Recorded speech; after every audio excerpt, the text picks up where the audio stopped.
Мислам дека е многу битно во ова време во кое што живееме, да посебно со вештачката интелигенција, да распознаваме која е вистината вест, која е лажна вест. Битно е да имаш таа вештина.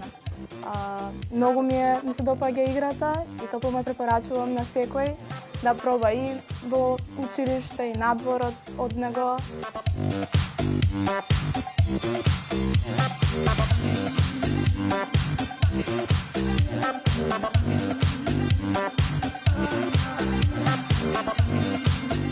Јас освоив прво место, прв пат играм оваа игра, прв пат се надпреварувам.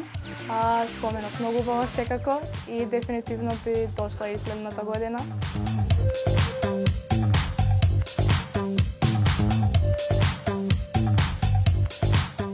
Ова игра е многу добра за младата генерација, поради тоа што ќе може да открие што е вистината, што не е вистината.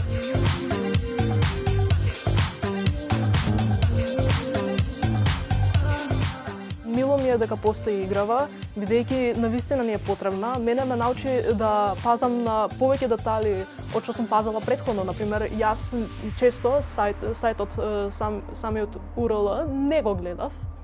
Затоа мило ми е што беше спомнато овде.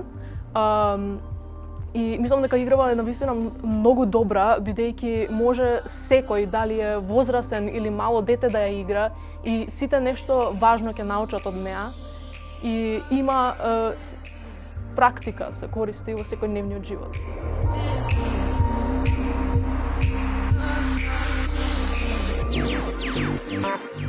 Со Пинокио сме уште од самите почетоци.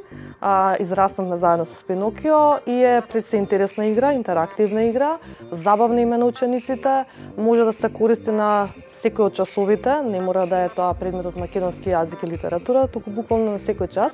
И добре затоа што во ова време кога сме преплавени со безброј информации, пред се лажни вести, добре учениците, па и возрастните да знаат да разликуваат што е лажна, што е вистинита вест.